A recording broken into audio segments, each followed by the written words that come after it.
Tudors are historical superstars, our most famous royal dynasty. But there is one Tudor monarch who's been all but forgotten: Queen Jane. Lady Jane Grey was a teenager thrust onto the throne, only to lose her crown after just 9 days. She was the first woman to be proclaimed Queen of England, but few would recognize the name Queen Jane. I'm Helen Castor, and over 3 episodes, I'm going to take a forensic look at Jane's story. It's a Tudor thriller, an epic tale of family conflict, ambition, and betrayal. The death of a king covered up, and a country torn between 2 faiths. Our protagonists include the manipulative duke, the wronged princess, and the God-fearing 15-year-old who finds herself caught between them and pays with her life. I'm going to track down original sources written as the drama unfolds. This is the really exciting bit of the job. I'll talk to expert colleagues. I've been in this game for 40 years, and I have to tell you, there is no trickier Tudor subject than Jane Grey. And I'll visit the places where Jane once walked during the 9 days that she reigned. In this episode, I'll unpick the story of the next 5 days of Jane's reign and the dramatic events that will decide the identity of England's queen and its religion.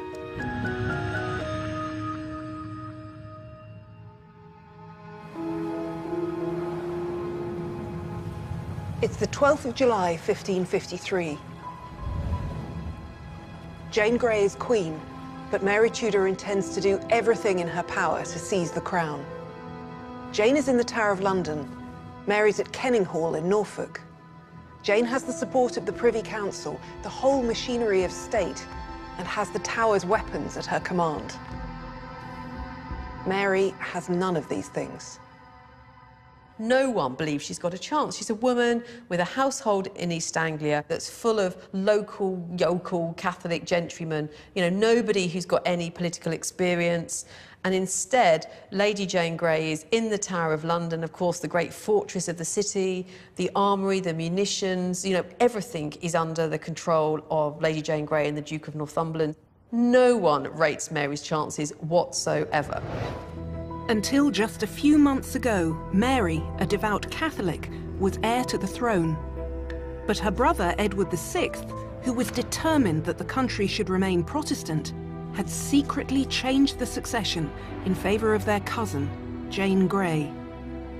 When Edward died, a powerful group of noblemen, led by the Duke of Northumberland, declared Jane queen before Mary could protest.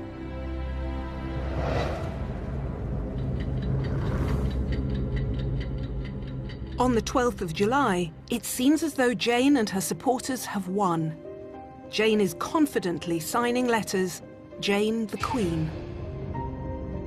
But Mary, at her manor of Kenninghall, has also been sending out letters. Hers, signed Mary the Queen, summon her loyal subjects to resist Jane and to rally in support of her own claim to the throne.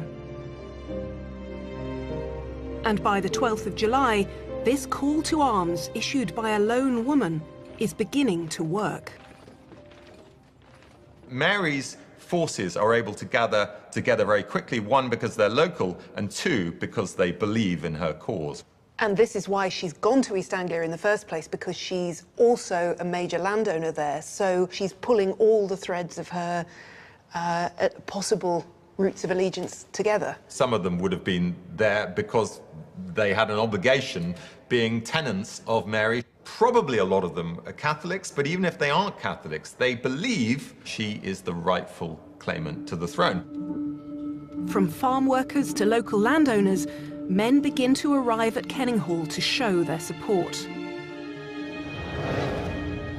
On the morning of the 12th, Mary makes the bold decision to relocate her gathering forces, of around 600 at this point, southeast to Framlingham Castle in Suffolk. Why would Mary take such a risk? And how does she manage the perilous journey with such limited resources? Mark. Hello, Helen. Nice to meet you. Lovely to meet you. Jane's in the Tower. Mary's in Norfolk with her cobbled-together forces, and she has to move from Kenninghall to Framlingham.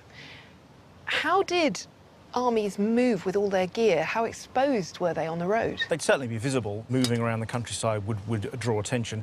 And the problem is she wants to move quite fast, so she's not got a huge baggage train with her. So men are living off the land, and because they don't have carts and things with them, they're most likely wearing everything that they're going to be needing. If we're looking at the sort of people who are coming out to support Mary, then we're looking at local militias, we're looking at people who are wearing maybe Grandad's old armour from Bosworth, or maybe not even as good as that. So what was on their backs? Well, this is called a brigandine. It's like almost like a modern army flak vest. And then, of course, we have the most important part of the body's armour, your head. So this is an armet. It's a very complicated continental helmet. You can't afford one of those if you're a local yokel.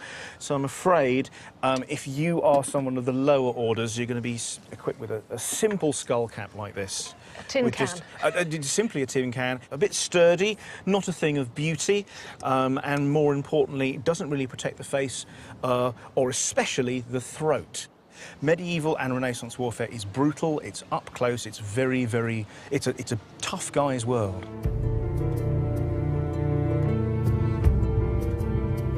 Mary is leading her men over open country in active rebellion against Jane to a 12th century fortress that formed part of her East Anglian estates.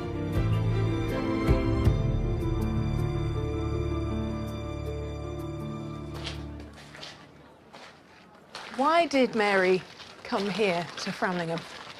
Well, she was growing out of Kenninghall. I mean, Kenninghall was a manor house, but, you know, her forces were now gathering in several thousand, and so it really wasn't a place from which to mobilise a force or muster a force. And, of course, it wasn't a place where she could make a statement of her intent. And, of course, she'd by now proclaimed herself queen, so she needed a fortress, she needed a base from which to rally forces, but also get ready to engage for battle. And it's well situated, looks over the East Suffolk countryside. It would be a place where she could keep an eye out for forces from London, she could rally her troops, and it was somewhere which could be defended.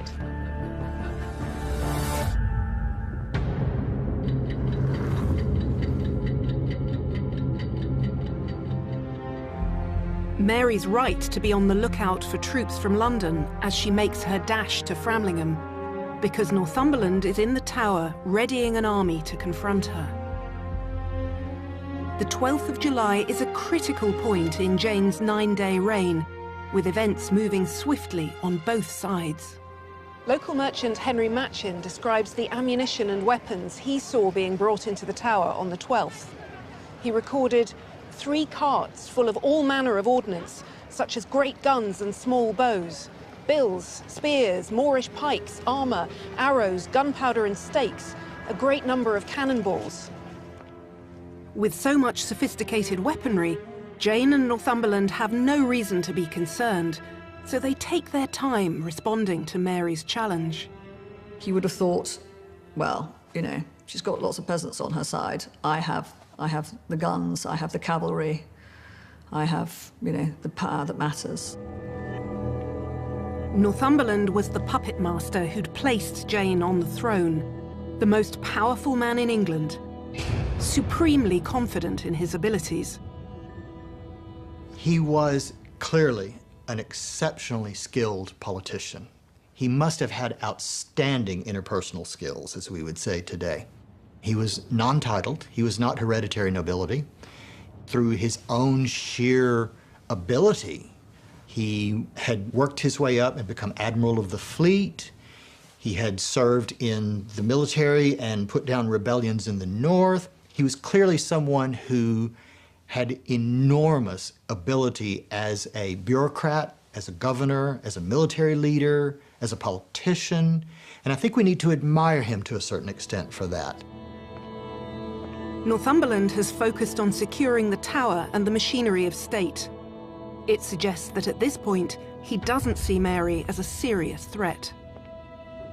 Somebody said at the time about Northumberland, he despised the plans of a mere woman, meaning Mary, but he wasn't alone in that. They all underestimated her, and that was Northumberland's biggest mistake. That he had Westminster blinkers on, that he thought if he controlled all the levers of power at the centre, everything else would just fall into place. Exactly. But she was already gathering forces, but to his mind, not very impressive forces. They were largely the common people, ordinary people. They weren't the great nobles. The great nobles, on the whole, all supported Jane. He wasn't expecting Mary to decide to raise the standard and go to battle. That was a huge and tremendous shock, not just to him, but to the whole Privy Council. They simply couldn't believe it and were absolutely horrified. And raising forces was a key question in all of this, wasn't it? Because the Crown didn't have a police force or a standing army at its disposal. Yes, I think that's one of the interesting things about the English monarchy. They didn't have armies of their own. Certainly you could pay for them, and Jane did offer double the normal rate to anyone who was prepared to fight for her against Mary. Despite offering high wages, Jane's camp struggles to attract an army. But people are joining Mary by choice. Why do they flock to her, even though she's the underdog? Why do so many ordinary people believe in her claim to the crown? To find answers, we need to go back to her childhood. What was Mary's life like in the years before the succession crisis of 1553? Well, how long have you got? She had an epic life. I mean, Mary's life to be characterised by fortune and adversity. I mean, it swung from royal favour to profound neglect. She was born, of course, the first child of Catherine of Aragon and Henry VIII, and was described at the time as a token of hope. But then, of course, it all changed with Henry becoming infatuated with Anne Boleyn, and then the 20-year marriage between Mary's parents was, of course, as we all know, brought to an end with the break with Rome. And with the birth of Elizabeth, Mary basically went from being a princess to a royal bastard. She became the king's illegitimate daughter. She was stripped of her status. She became Lady Mary. Absolutely extreme turn of events. When Henry divorced Catherine and then executed Anne Boleyn, Mary and Elizabeth were both declared to be illegitimate and cut from the line of succession. But later, Henry made clear that if his only son Edward were to die childless, he still wanted his daughters to inherit the throne. During Henry's reign, by his will and by Act of Parliament in 1544, the succession is Edward, to be followed in the event of Edward not having any heirs himself, first by Mary and then Elizabeth. So although both Mary and Elizabeth were actually regarded as illegitimate, they're back in the succession. And so it was quite easy for Mary to say, look, I am the rightful heir under my father's will. That was approved not just once by Parliament, but in 2 parliamentary acts. And she was simply, defending her right. But Edward, on his deathbed, removed his half-sisters from the succession again and undid what all of England considered the natural order. I mean, basically, Edward thought that just like Dad, he had the right to dictate his own succession settlement. He was absolutely determined that he was going to exclude his 2 half-sisters, Mary and Elizabeth, from the succession because he maintained that they were illegitimate, and of course they had been proclaimed as bastards by Parliament, by Edward's father. But as far as the public were concerned, Mary had the blood claim to the throne, no matter what Westminster said. And there was another reason, just as powerful. And of course, religion came very much into it because Edward had brought in a Protestant settlement with his advisors and was himself a bigoted Protestant. And of course, Mary was a Catholic. Following on from his father's break with Rome, Edward had been intent on ridding the country of Catholicism. Church walls were whitewashed, statues and stained glass destroyed, and the prayer book was radically changed. I think it's difficult to overstate how dramatic this change would have been. Religion was so fundamental a part of people's lives. To make even the smallest change in that would really undermine people's sense not only of faith, but of normalcy, of the sense in which that there was something that they could depend on and trust. If we take, for example, the removal of the sung masses for the souls of the dead, if you've always been taught that in order for your loved one's soul to go to heaven, you have to have this sung mass, to suddenly have that taken away from you, well, not only do you worry about the soul of your family member or your loved one, but you start to wonder whether or not that was necessary in the first place, who gets to decide these things. Is there any sort of foundational basis that you can trust in order to base your belief? So your sense of the world, this life and the next one, is being changed before your very eyes? I think it's important to keep in mind that it's not just changes in the practice of religion, but changes in people's very mindsets. They're being told what to think and what to believe. And whenever you attempt to do that, you're going to create division. And that's exactly what we see happening. In July 1553, the choice the country faced was not just Jane or Mary, it was Protestant or Catholic. Mary had no intention of abandoning her devoutly held beliefs. She had carried on celebrating the Catholic Mass even while her brother was alive, and that had caused a deep rift between them. We know this because, unusually for a king, Edward tells us himself. He kept a diary, not a record of his innermost thoughts, but a chronicle of the events of his own reign. Edward wrote his diary between 1547 and 1552. It's a remarkable document that gives us glimpses of Mary's past and helps explain what sort of opponent she was. This is the really exciting bit of the job. I've read the text of Edward's diary before, but I've never seen the original manuscript until today. Hello, Andrea. Hi, hi. Thank you so much for bringing this. It looks like it's holding up well. Yes. Oh, so it's got some of these letters to start with, Some of right his at the very letters at the beginning. very beginning. This is a letter in Edward's hand. And this is the beginning of his diary.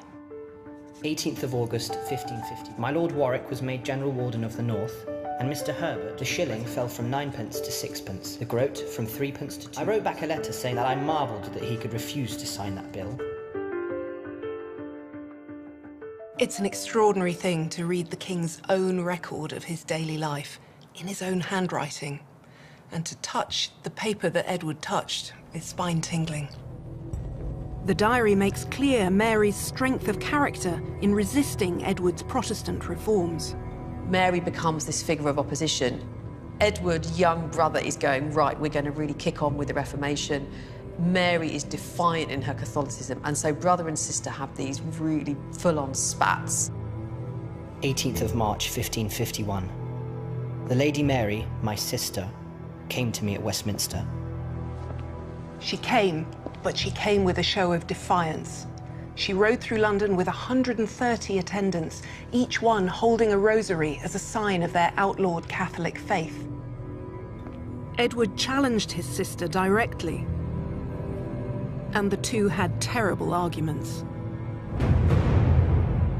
Mary's saying to Edward, you know, you're my little brother. I'm not listening to you. I'm not taking orders from you. And he's saying to Mary, his older sister, but I'm the king. You need to stop saying Mass. And Mary's like, absolutely not. And massive pressure's been put on her. Some of her household officers are imprisoned for refusing to stop saying the Mass, or, you know, in Mary's household. And it really does get pretty emotional. But of course, it has a much bigger, dangerous, you know, context, which is Catholic versus Protestant. What is the future going to be? Protestantism has marginalised and oppressed Mary, but her brother's death is her opportunity to claim the throne, and she's determined to grasp it. She had survived the break with Rome. She had survived her brother's Reformation. And I believe she was intent on surviving this latest crisis as well. She saw this as her kind of divine duty. You know, God was preserving her through these years in order to bring about the Catholic Restoration. And in the attempt to achieve her goal, Mary had two important advantages. While some people had embraced the new Protestant faith, Large parts of the country were still attached to traditional forms of worship, and in Mary they saw a champion of the old ways. Not only that, but most people in England saw Mary as the rightful heir, while Jane was barely known, not a queen, but a usurper of the Tudor line. And as a result, increasing numbers of both Catholics and Protestants were rallying to Mary's cause.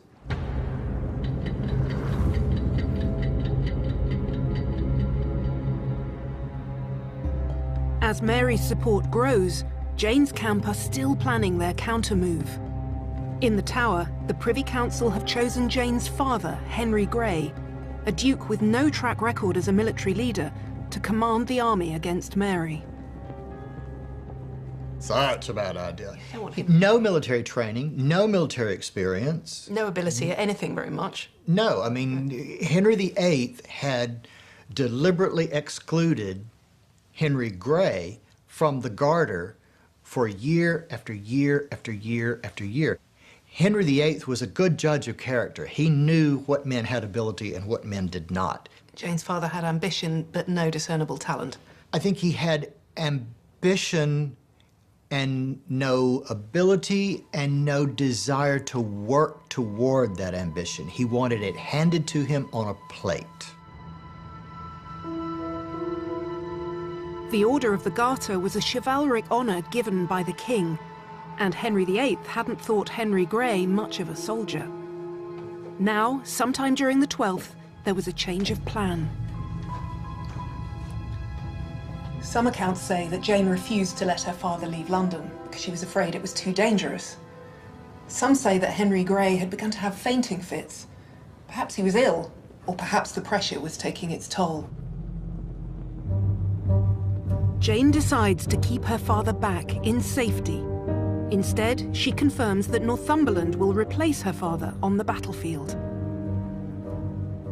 Of course, what Jane wanted was that her father, who'd been originally given the job, shouldn't do it. Jane did not want her father to risk his life and career by, riding out on a sort of risky expedition. And so they sent Northumberland instead. Northumberland was quite reluctant to go, of course, because he knew that if he left London, things could, collapse. In that specific sense, then, in deciding that Northumberland must lead the army instead of her father, could we argue that Jane was the architect of her own fall? Well, you could, but it wouldn't have been a conscious decision because she wasn't thinking of it in that sort of way. I mean, we still have to come back to the fact that Jane is really being used here by the men. I mean, she is queen, but only in a titular sense.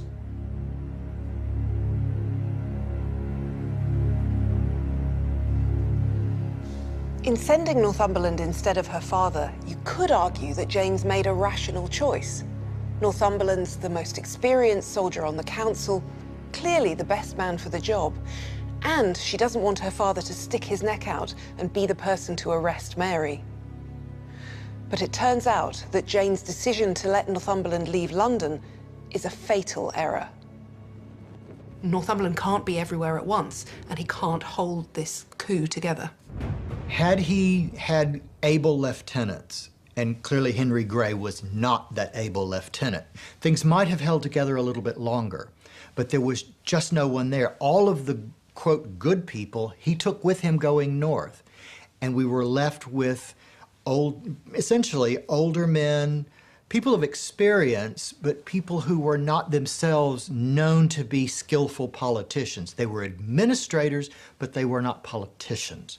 And what was needed was a good politician, and that was Northumberland. For good or ill, Jane has made up her mind. Northumberland is to lead the attack on Mary. He begins to position his pieces on the battlefield. What was Northumberland's plan before he set out from London in terms of what forces he was going to get and what he wanted to do with them? Well, we place him here in London. At this stage, Mary, he knows, is in Framlingham. Here in Suffolk. Exactly there. And he's not overly concerned with time at this stage. Time, he thinks, is on his side because he and the Privy Council hold all the cards. They have control over the levers of power. Most of the military force, including the artillery in the country, are in his hands.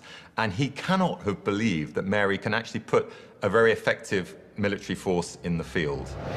Therefore, he needs to move slowly but surely to the west of her position and not come in from the south. If he'd actually marched through Chelmsford towards her, it would have given her the opportunity to leave by the northern route, as it were. So his plan is to move towards Cambridge, where he's going to link up with his son, and therefore they will effectively put themselves as a blocking force, not allowing Mary to move in a westerly direction. But she also can't move east either, because the Privy Council has ordered the Royal Navy, or at least 6 of the major warships of the Royal Navy, to move up and block the coast, preventing her from escaping, but also any imperial forces from aiding her. He has pretty much got her in his mind, or will soon have her, in the 2 jaws of a vice.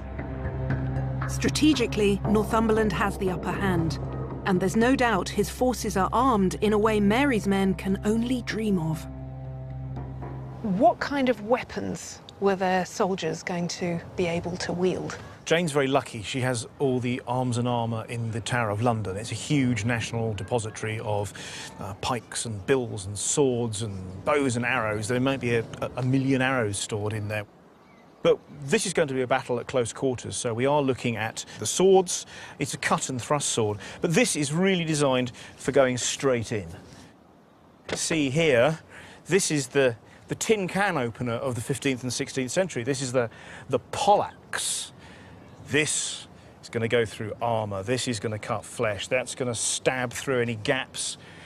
But again, it's a complicated weapon and it's an expensive weapon, and it shows that you're somebody of a decent rank. You are a man-at-arms, you've probably got a decent bit of armour.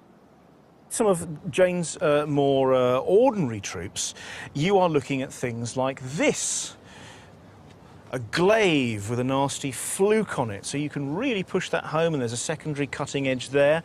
We are getting into a very, very brutal, very, very nasty style of fighting. You can see that in the remains of soldiers who have been excavated from battlefields across the medieval world. So should we imagine either Jane or Mary having any firepower at their disposal?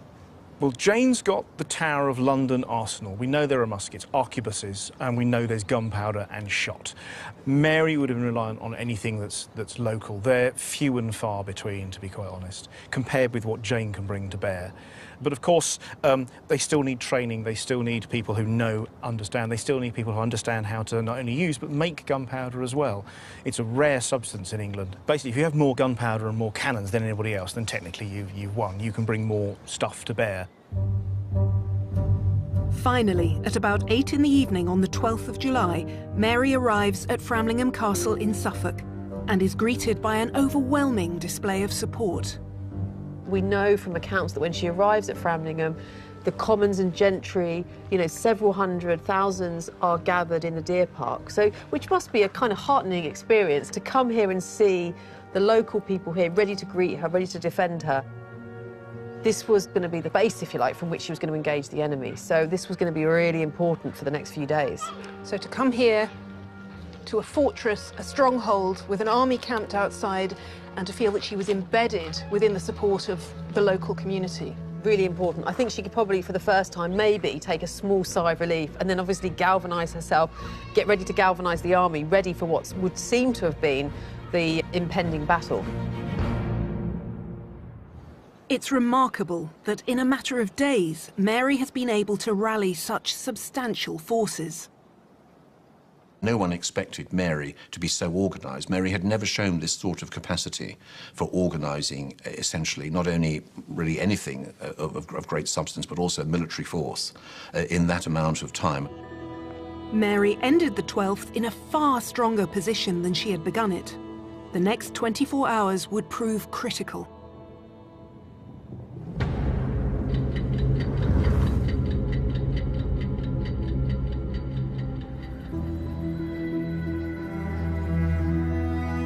On the morning of the 13th, there's a frenzy of activity at Durham House on the banks of the Thames. Northumberland's army are about to ride out to Framlingham, and they are a formidable sight. He's got very good reason to be confident. The military force that she has available to her, in his mind, is probably armed peasants. They will not be that effectively armed. He, on the other hand, has a much more experienced and well-armed force.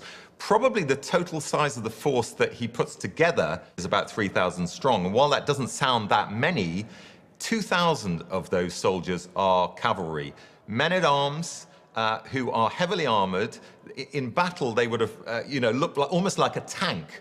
These are men clad from head to foot in armor, armed with lances and swords and maces, and they could do an awful lot of damage against poorly armed peasants. That's the sort of battle he's expecting. But just in case, he's also going to take along a very powerful artillery force of at least 30 pieces of cannon.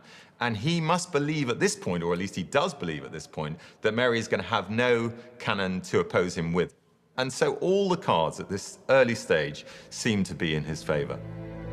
As Northumberland prepared to leave, he took one last opportunity to address the council. He spoke on behalf of the whole army that now goes forth for the establishing of the Queen's Highness. He reminded them of the sacred, holy oath of allegiance made freely by you to this virtuous lady. Jane, he said, was only there by your and our enticement. And he warned them that if you mean deceit, God will revenge the same. Northumberland's speech, reported by someone who was in the Tower of London when he made it, betrays the fracture lines in Jane's council. This is an impassioned reminder that they signed their names to the device that put her on the throne, and they must stand by it. As Northumberland leads his army through the streets of London, the crowds gather to see him pass. But the cheering he expects doesn't come. And outside the capital, Northumberland can expect an even more hostile reception. Northumberland, remember, is very unpopular in the country. Why? Because he's the guy who put down the popular revolts of 1549 using German and Genoese mercenaries.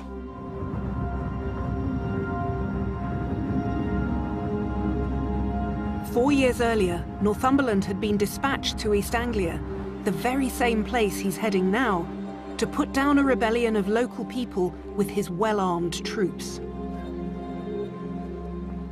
Yeah, it all kicked off in East Anglia. And this was described as Kett's rebellion, led by Robert Kett. What motivates someone to go out and protest, just like today, is a variety of factors. But here in particular, it was socio-economic factors. It was people were really cross about large landowners enclosing land. And people just had had enough. People felt like they weren't being listened to, they weren't being respected, all of that. And so when a rebellion kicks off, it is always dangerous. Northumberland's response was vicious. Ringleaders were rounded up and brutally executed. When he reaches Framlingham, he'll be facing people who remember the rebellion. People who have reason to hate him, who've joined Mary because they have a score to settle. Mary has now been at Framlingham for 24 hours, and gradually events are beginning to swing in her favour. She looks out into the deer park and she sees local gentry, commons gathering. And of course, those people will become her army. For her, she believes that those will be the people who will secure the throne for her. You know, and these are unprecedented times. I mean, we have a woman fighting for the throne, and the gathered forces are looking at her as their military commander, as a woman. So completely unprecedented times, and they're happy to potentially lay down their life in defence of her claim to the throne. So, you know, the stakes could not have been higher. Momentum is moving to Mary all the time, happening so rapidly over simply of days, sometimes even hours. So decisions are having to be made on a split second. You know, you can almost count from morning to afternoon the vast increase in the number of people that are moving north to surround Mary, to protect her, to support her, and to promote her. Grassroots support for Mary begins to have a surprising effect on the higher ranks of society. People who have until now been loyal to Jane. The gentry are beginning to move to her. We have a lot of people with knighthoods, you know, the sort of sirs of the realm. And there's one event in Ipswich, 20 miles from Framlingham, which appears to confirm the tide is decisively turning against Jane. It involves a local dignitary, one who's well respected in East Anglia, Sir Thomas Cornwallis. Sir Thomas Cornwallis is the Sheriff of Norfolk and Suffolk. He's backing Jane, the Queen chosen by the Privy Council. Cornwallis gives Jane a strategically powerful ally and significant military resources. More significant still, because he's based in Mary's heartland. When one of Mary's men arrives at the marketplace in Ipswich and proclaims Mary the Queen of England, Cornwallis immediately protests. One eyewitness says that popular support for Mary was so great that Cornwallis stood in grave peril of his life for supporting Jane. Cornwallis realizes that he's dangerously underestimated the popularity of Mary among the ordinary people. He comes here to Framlingham, where he gets an audience with Mary. He kneels before her and begs her forgiveness. I mean, this is a big deal, and this is what we see gradually over the days of July, that in a way the impossible gradually becomes possible. People, significant figures in East Anglia, you know, the local lieutenants who would never, you would imagine, have declared for Mary, actually initially declare for Lady Jane and then change their allegiance. The defection of Cornwallis isn't an isolated incident. Across the country, noblemen are finding themselves unexpectedly under pressure. It becomes apparent that the common mood of the realm is pro-Marian. Noblemen discovered that their tenants were refusing to fight for them. And just as a king needed his nobles to fight for him, nobles needed their tenants to fight for them. That's how it all worked. You know, everyone worked for everyone else. And again, if you're a nobleman and your tenants aren't going to support you, your affinity aren't going to support you, you're nothing, you're nobody, you're just a bloke. The Earl of Oxford finds himself facing exactly this dilemma. When he's summoned to support Jane, dozens of his own men confront him. They say that if he doesn't defect to Mary, they'll go without him. And he has to give in. Oxford and his men join Mary's forces. We're seeing something extraordinary. How the feeling that Jane is the wrong woman on the throne has started with the people, but it's so powerful that it begins to force the political elite into action. And that's what's so precarious in this July crisis, that some of these key figures in East Anglia who initially declare for Lady Jane then suddenly swing and support Mary. And it's by turning their loyalty from one side to the other that they basically bring an army of hundreds and potentially, you know, several thousand people in defence of Mary as opposed to Lady Jane, which makes all the difference.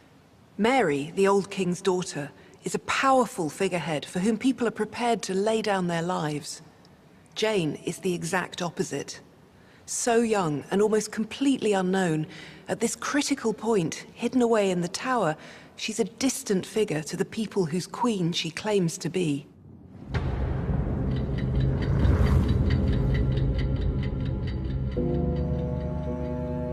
As a privileged young girl, Jane's life had been sheltered.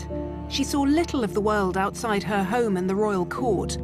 And more significantly in this moment of crisis, the world had rarely seen her. This is the geography of Jane's world. There are 5 key places: Sion House, Chelsea, Durham House, the Tower of London, and Greenwich Palace. They cluster along the river, and for very good reason. Everyone depended on the river for travel. For Jane, it was the thread that connected the places in her life.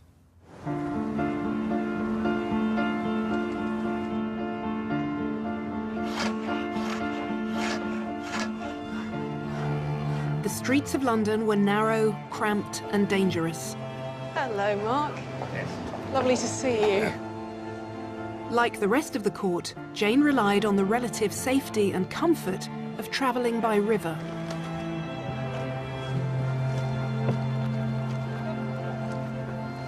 Try and get in time. Stand up there. Number 2.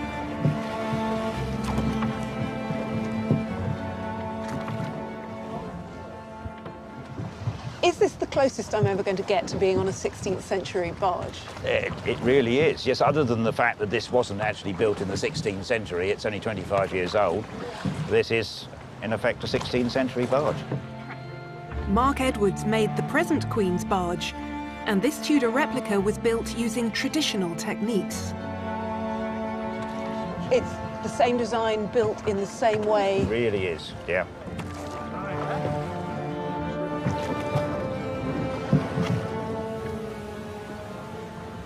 Should I be imagining Jane Grey sitting under a canopy like this? This is a fairly ornamental but very practical canopy for sun and light rain. They did have a much more homely setup where they had great hoops pulled across, and they'd literally bring out a tapestry or something like a carpet and bring that right the way across, so we'd actually be in the dark here, much more isolated. Unlike Mary, Jane's life up to this point had not been a public one. Her time had been spent in study and prayer. And as a result, she had become a role model for other Protestant noblewomen. She's educated to be an example to others. When she's only sort of 14, she's getting letters from adult women saying that they admire her for her learning and holiness. So she's already realises that she's up there on a pedestal. Jane's power base is starting to look dangerously narrow, pitted against Mary's popularity with the people. And without Northumberland to hold the Privy Council together, cracks are beginning to show. When Northumberland left the council, he'd created a vacuum, so that there began to be a struggle between those who still supported Northumberland and those who were wavering on the fence and reacted quite negatively to Jane's assertion that she would not make Guildford king. Jane knows that if the Privy Council begin to waver in their support for her, it will be a catastrophe that will leave her vulnerable and exposed. But for now, alone in the Tower, there are only limited ways in which she can play the part of Queen. She calls for a list to be drawn up of royal jewels and other valuables, which as monarch are now her property. An inventory was made for Jane on the 14th of July, the 5th day of the reign. What was it listing? It was listing almost 600 items of jewellery that were part of the royal wardrobe at Westminster. So the royal wardrobe was something that supplied everything a monarch could need. It wasn't just clothing and jewellery, it was everything from sort of spices to gunpowder, anything that the king or queen might need. But this is particularly jewellery that you would wear, not the crown jewels, but things like the decoration that would go around a woman's headdress that were jewelled. Things like the gold and silver tips that would go on the laces that would tie, your sleeves to your bodice, and also sort of brooches, crosses. Why do you think Jane was asking for this list to be made? I would love to know. I wonder whether she was potentially looking for the types of things she should wear now that were appropriate for her new royal standing. Of course, power dressing is incredibly important to the Tudors, and whatever her own feelings might have been about plainer dressing, it was still very important, this conspicuous consumption for the royal family, and particularly for the monarch, for the sovereign, to be seen as this glittering person that really was the top of society. And we can see that from the first Protestant coronation of Edward VI, her cousin, that he isn't downplayed. He's wearing things just as luscious and sumptuous as all the previous coronations. For Jane, the symbols of power, like power itself, would never really be hers. She would not reign long enough for a coronation to take place.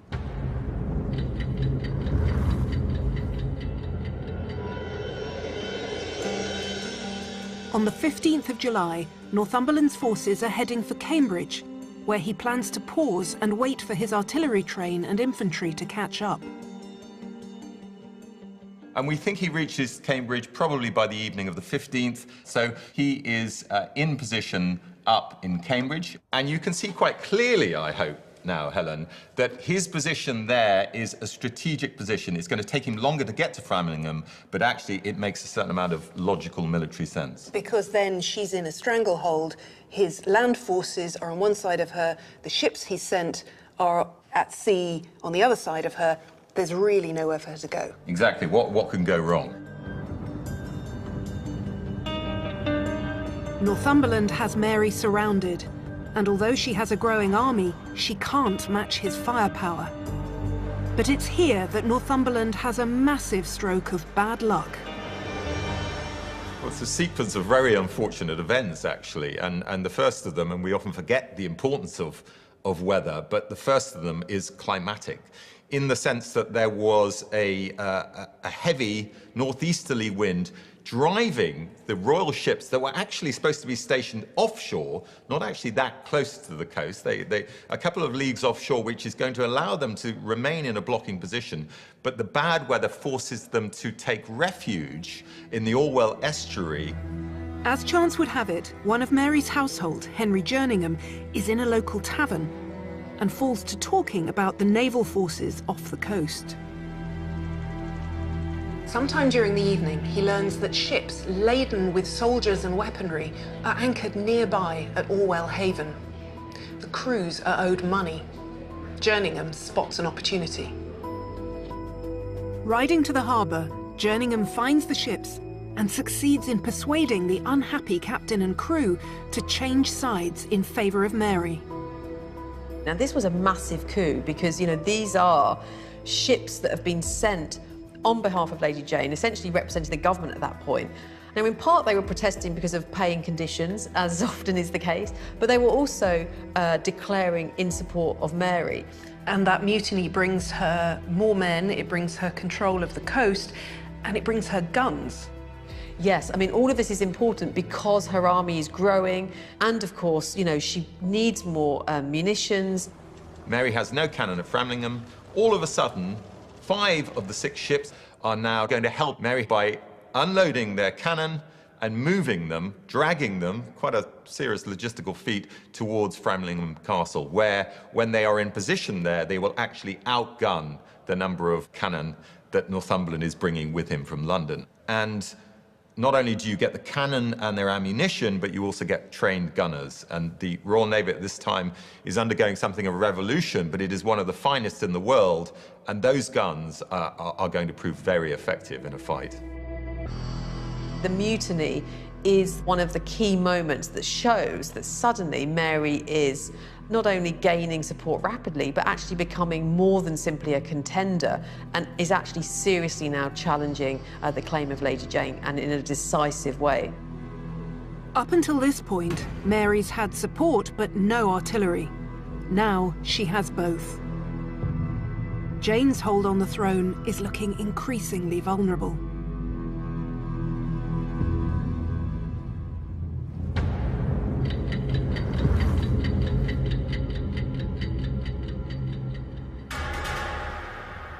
On the 16th of July, the devastating news of the mutiny sends shockwaves through the Privy Council. They begin to ask if it's God's punishment for denying Mary her blood right. And the sheer numbers of ordinary people turning to Mary is unnerving even the most ardent supporters of Jane. Then more alarming news reaches the Tower. Local leaders in Buckinghamshire and Oxfordshire have declared for Mary and raised a militia against Jane. Without Northumberland, there's no one Jane can trust to take control of the situation.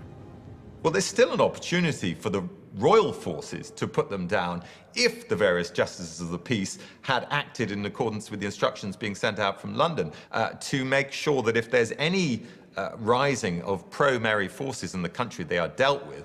And some of them were ignoring, and some of them were supporting Mary. But I think the overall lesson to learn from this is that Northumberland and the members of the Privy Council underestimated the level of latent support, which later became overt support, for Mary in the country as a whole.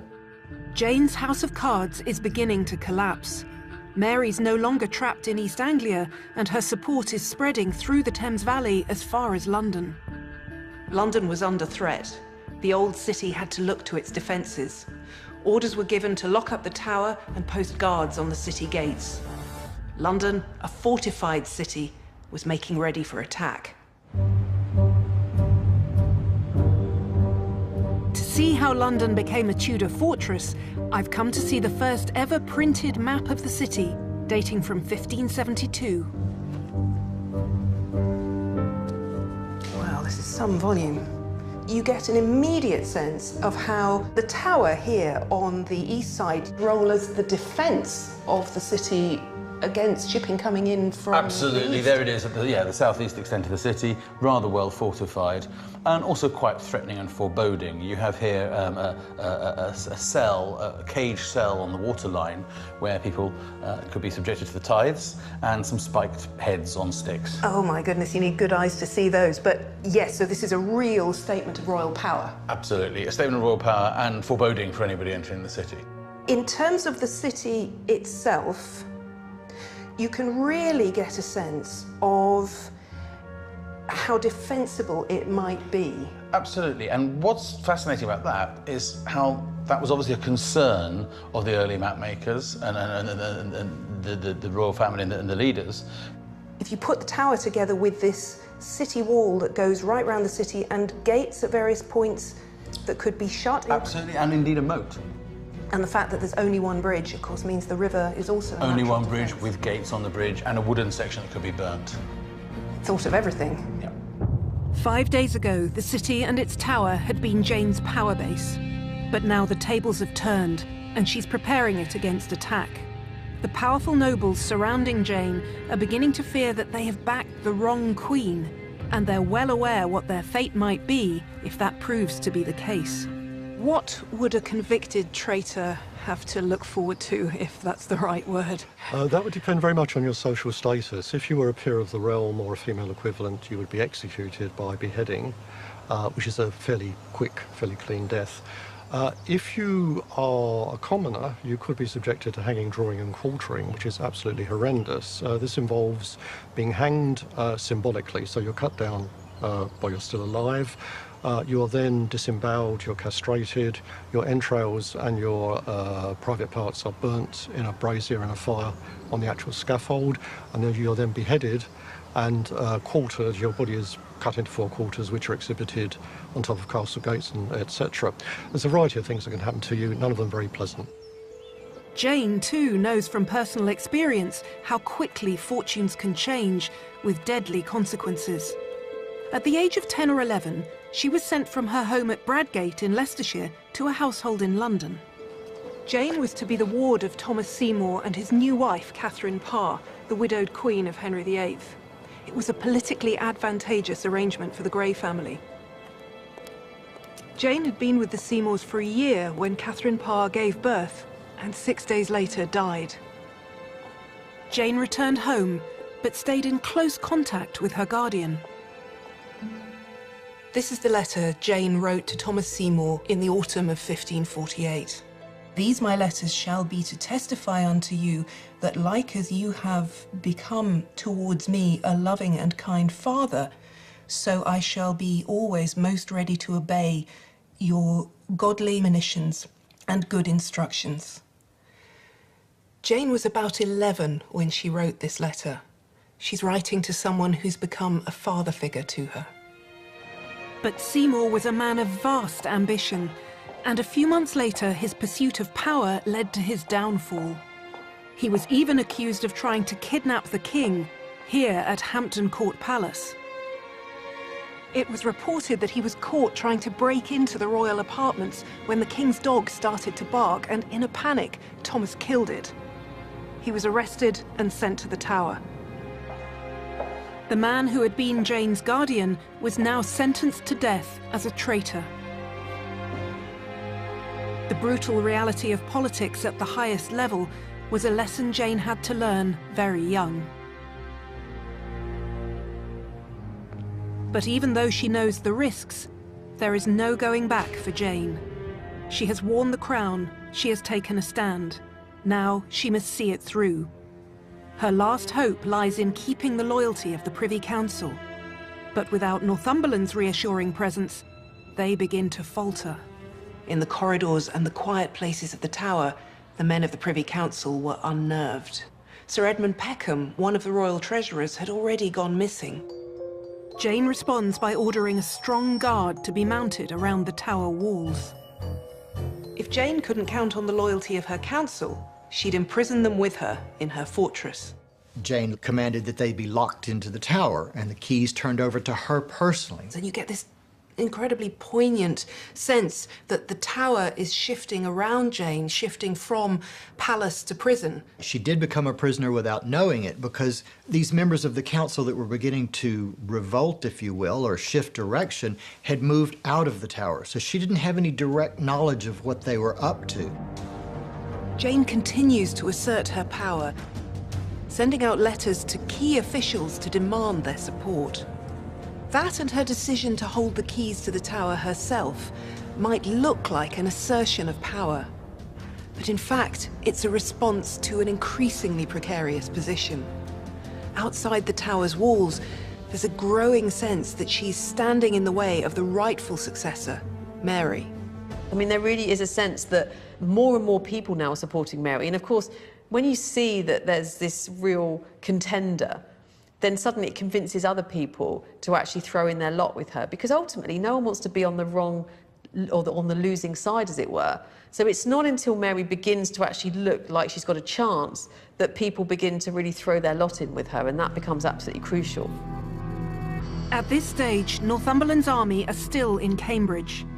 He's joined by his sons and more troops, but he doesn't yet know that his mission is in grave danger.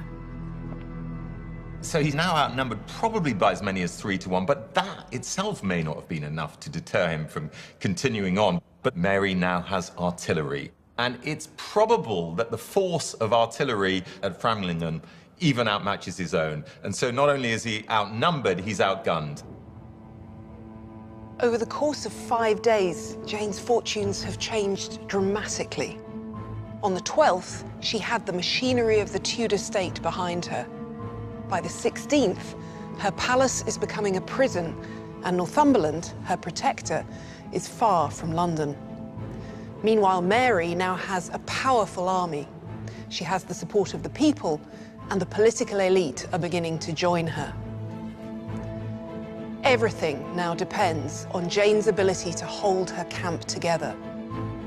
But with their allegiances shifting by the day, she's starting to look dangerously isolated. And if she loses this battle for the crown, she'll pay with her life. Next time, Jane's support is crumbling. It's like one penny drops, the rest go. It's like dominoes. A queen becomes a prisoner, and in the end, she's sentenced to death. Jane had to walk out here, lay her head on the block, and wait for the blade. But in her last moments, Jane leaves some private messages for posterity. So this is the book she actually carried onto the scaffold and handed over just before the blindfolding and the kneeling.